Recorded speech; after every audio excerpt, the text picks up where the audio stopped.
Olá, boa noite. Seja muito bem-vindo ao Jornal da Record. Após ter cassação negada, senador Sérgio Moro diz que julgamento na Justiça Eleitoral do Paraná foi impecável. Agora, no Jornal da Record.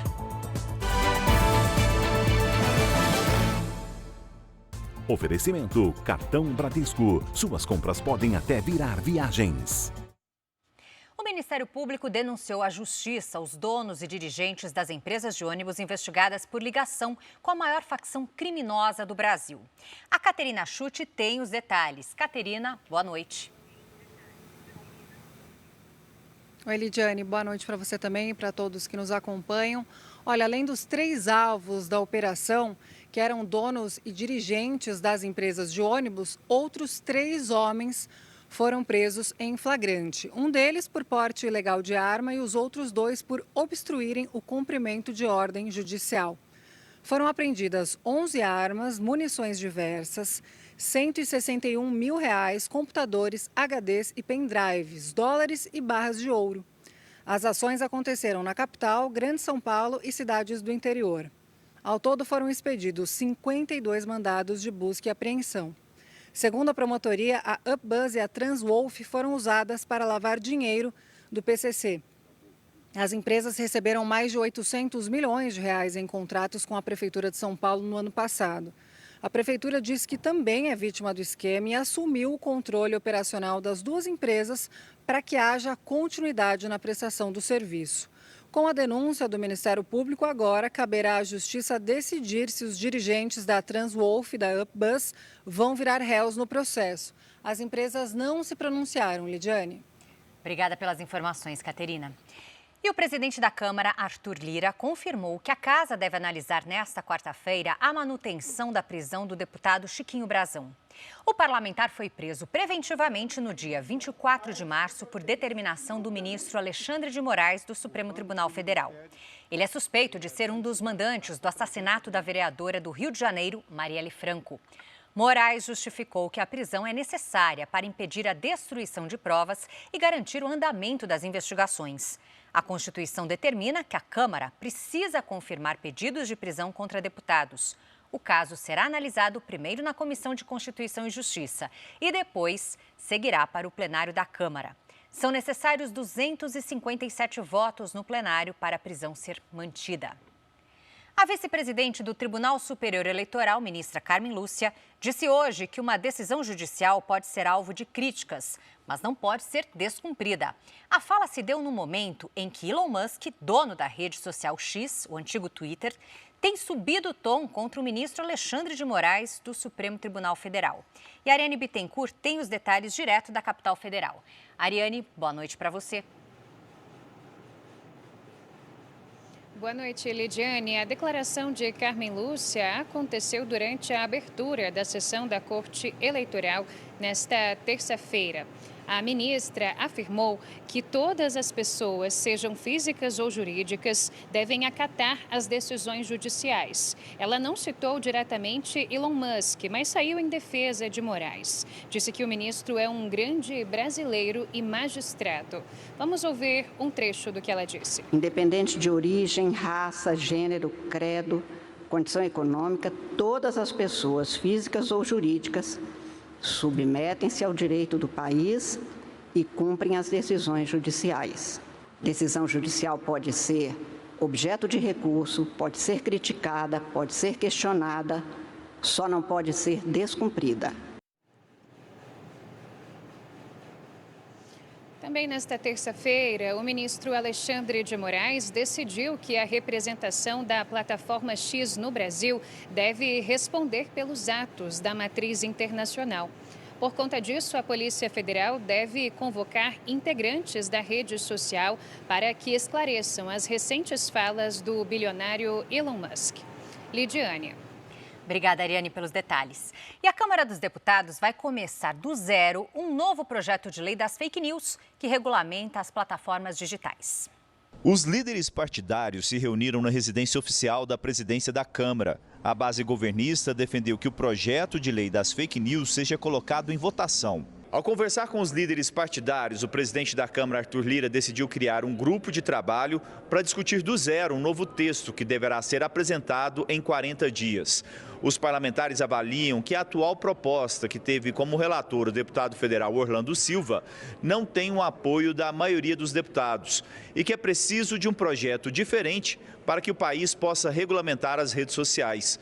Um novo relator do projeto ainda vai ser definido. Os líderes não conseguiram colocar isso em votação e não conseguiram colocar isso na discussão de hoje. Então, perdermos tempo com a discussão que não vai à frente será muito pior do que reunirmos, fazermos como sempre fizemos, com muita tranquilidade e transparência, grupos de trabalho para assuntos delicados na casa que sempre tiveram êxito. A ideia dos parlamentares é votar a regulamentação das redes sociais até junho. O texto já foi aprovado pelo Senado em 2020, mas a discussão travou entre os deputados. O tema voltou ao foco das discussões após os embates entre o bilionário Elon Musk e o ministro do Supremo Tribunal Federal, o Alexandre de Moraes. A casa tem todo o interesse de enfrentar essa matéria e aprovar um projeto que seja favorável ao Brasil. A gente precisa ter informação para a população, garantindo o acesso à população, mas evitando as fake news. O governo acompanha de perto esse debate. O governo tem interesse em que esse projeto seja apreciado. E ele seja apreciado e discutido nos termos que permitam chegar a uma maioria no Congresso Nacional. No caso, na Câmara dos Deputados. O que a gente espera é que o tema seja apreciado nesse semestre. O secretário de Políticas Digitais da Secretaria de Comunicação afirmou que Elon Musk é um agitador que usa a própria rede social para interesses políticos e econômicos. É um ataque à soberania e é um ataque às instituições brasileiras, na medida em que ele anuncia que ele vai descumprir ordens judiciais por uma discordância delas. O governo federal estuda apresentar até o fim do mês propostas à Corte Interamericana de Direitos Humanos para combater discursos de ódio, notícias fraudulentas e ataques à democracia. A Advocacia Geral da União deve propor um projeto de regulação básica para punir empresas e plataformas em todos os países que integram um órgão.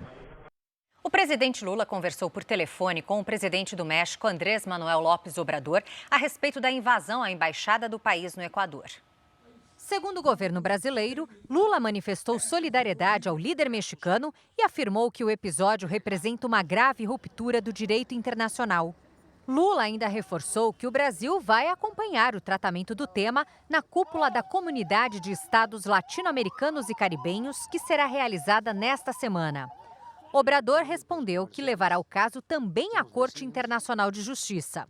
O México rompeu relações diplomáticas com o Equador após forças de segurança entrarem na embaixada em Quito para prender o ex-vice-presidente Jorge Glass, que havia pedido asilo ao México. Ele é acusado de desviar recursos públicos. O tenente-coronel Mauro Cid, ex-ajudante de ordens de Jair Bolsonaro, prestou um novo depoimento à Polícia Federal nesta terça-feira. Ele foi ouvido por mais de 5 horas. Mauro Cid foi explicar aos investigadores o conteúdo dos áudios vazados no mês passado, em que ele critica o ministro Alexandre de Moraes do STF e a Polícia Federal. Ele está preso em um quartel do Exército em Brasília. Cid assinou um acordo de delação premiada no âmbito do inquérito que apura fraudes em certificados de vacinação contra a Covid. Ele também tem colaborado na investigação sobre uma tentativa de golpe de Estado. A Petrobras anunciou nesta terça-feira a descoberta de petróleo em águas ultraprofundas na margem equatorial brasileira. O Leonardo Ack tem as informações. Léo, boa noite. Onde exatamente foi encontrado esse combustível? Oi, Lidiane, boa noite para você, boa noite a todos. Foi encontrado na Bacia Potiguar, no Poço Exploratório Anhangá, entre os estados do Ceará e do Rio Grande do Norte. Agora, de acordo com a petroleira, esta é a segunda descoberta na Bacia Potiguar em 2024. A acumulação está situada a cerca de 190 quilômetros de Fortaleza e a 250 de Natal. A Petrobras prevê investir mais de 15 bilhões de reais em exploração na margem equatorial, que se estende do Amapá ao Rio Grande do Norte até 2028. Lidiane. Tá certo, Léo. Obrigada pelas informações. A Câmara dos Deputados aprovou agora à noite o projeto de lei que recria o seguro obrigatório para acidentes de trânsito, o DPVAT, que é cobrado dos motoristas. O nome foi alterado para Seguro Obrigatório para Proteção de Vítimas de Acidentes de Trânsito e ainda terá o valor definido. A Caixa Econômica Federal seria responsável por administrar o dinheiro. Mas antes, o texto ainda precisa passar pelo Senado. 22 pessoas foram presas hoje no Rio Grande do Sul, suspeitas de integrar uma quadrilha investigada por tráfico de drogas e agiotagem. Cerca de 100 vítimas procuraram a polícia para denunciar um esquema de agiotagem realizado por traficantes de drogas em Canoas, na região metropolitana de Porto Alegre. As cobranças eram feitas de forma agressiva. Quem não pagava era ameaçado. Neste flagrante, os criminosos colocaram fogo em uma barbearia depois que o dono não quitou o empréstimo. Elas não tinham a dimensão de que elas, em verdade, estavam buscando empréstimos pessoais em dinheiro com membros de associação para o tráfico de drogas, né? Agentes foram às ruas para cumprir 28 mandados de prisão preventiva. 20 pessoas já haviam sido presas no ano passado. Segundo a polícia, os traficantes aliciavam pessoas sem vínculos com a quadrilha para que atuassem como agiotas e assim despistar os investigadores. Quem não aceitava participar do esquema era obrigado a se mudar da região. Em 8 meses, os criminosos movimentaram mais de 3 milhões de reais. Parentes dos endividados também eram perseguidos. De acordo com a investigação, o grupo cobrava até 40% de juros ao mês sobre o valor emprestado. Foi prorrogada por 1 ano a isenção de vistos para turistas dos Estados Unidos, da Austrália e do Canadá que vierem ao Brasil. Pelo decreto, os vistos só voltarão a ser exigidos no dia 10 de abril do ano que vem. A prorrogação faz parte de um acordo articulado entre o governo e a Câmara dos Deputados. O governo pretendia voltar a exigir o documento por causa do princípio da reciprocidade, já que os brasileiros que viajam para esses 3 países precisam de vistos. Mas parte dos deputados foi contra, porque poderia prejudicar as receitas do turismo. Sérgio Moro comemorou a absolvição no processo de cassação do mandato de senador. O ex-juiz da Lava Jato disse estar sofrendo uma tentativa de retaliação. A Ariane Bittencourt está de volta e conta pra gente como foi esse julgamento. Ariane. Lidiane, foram 5 votos contra a cassação e 2 a favor no Tribunal Regional Eleitoral do Paraná. Ainda cabem recursos ao próprio TRE do Paraná e ao Tribunal Superior Eleitoral. O PT, autor de uma das ações, já anunciou que pretende recorrer. O PL também afirmou que vai recorrer. Nos 2 processos julgados, Sérgio Moro, do União Brasil, é acusado de abuso de poder econômico durante a pré-campanha eleitoral de 2022. As ações afirmavam que o fato dele ter dito primeiro que iria concorrer à presidência deram uma vantagem indevida na campanha ao Senado. A defesa de Moro sempre negou qualquer irregularidade. Nesta noite, o senador comemorou a decisão. Vamos acompanhar um trecho do que ele disse. O Tribunal Regional Eleitoral do Paraná, em um julgamento técnico e impecável, rejeitou as ações que buscavam a cassação do mandato de senador que me foi concedido pela população paranaense. As ações rejeitadas estavam repletas de mentiras e de teses jurídicas sem o menor respaldo, como assim reconheceu o Tribunal Regional Eleitoral do Paraná. No fundo, não passam de oportunismo misturado com retaliação contra o combate à corrupção feito na Operação Lava Jato. Na Itália, 3 pessoas morreram após uma explosão em uma usina hidrelétrica da Enel. Outras 4 pessoas estão desaparecidas. Após a explosão, houve um incêndio em uma das turbinas. Segundo o porta-voz da Enel na Itália, o incidente aconteceu a 30 metros de profundidade. As causas ainda são investigadas. Um evento global de marketing realizado esta semana em São Paulo apresenta para os brasileiros as tendências mais impactantes do setor. Líderes de diversas marcas se reúnem para discutir estratégias e ideias para os negócios com foco no comportamento do consumidor. O MMA Impact Brasil 2024 reúne os maiores nomes do mercado publicitário para discutir tendências do marketing, da inovação e da tecnologia. O evento quer conectar profissionais de marketing e publicidade a líderes de grandes empresas. Entre os principais temas abordados estão inteligência artificial, comportamento do consumidor e mercado. A expectativa é receber mais de 6.000 pessoas nesses 2 dias de evento. A MMA é esse coletivo de grandes líderes, do mundo do marketing, da tecnologia e da inovação, que se juntam dentro desse evento para discutir temas importantes, para compartilhar conhecimento e para fazer negócio entre eles. A Record é uma das parceiras do evento. A emissora montou um estúdio do Play Plus para receber palestrantes para a gravação de podcasts. A gente queria fazer esse estúdio, exatamente para produzir conteúdo. A gente acredita que parte do nosso papel fundamental é compartilhar boas histórias. Então é muito legal a gente poder trazer isso nessa parceria com a Record. Nesta terça-feira, a apresentadora Raquel Sherazade conduziu as entrevistas. Raquel estreia na tela da Record no dia 22 deste mês, no comando do reality A Grande Conquista. Tem novidade chegando. Eu acho que assim, o poder da tecnologia sobre o marketing, isso tudo é muito interessante, tanto para o mercado publicitário quanto para nós consumidores, saber como será a nossa relação com o marketing daqui por diante.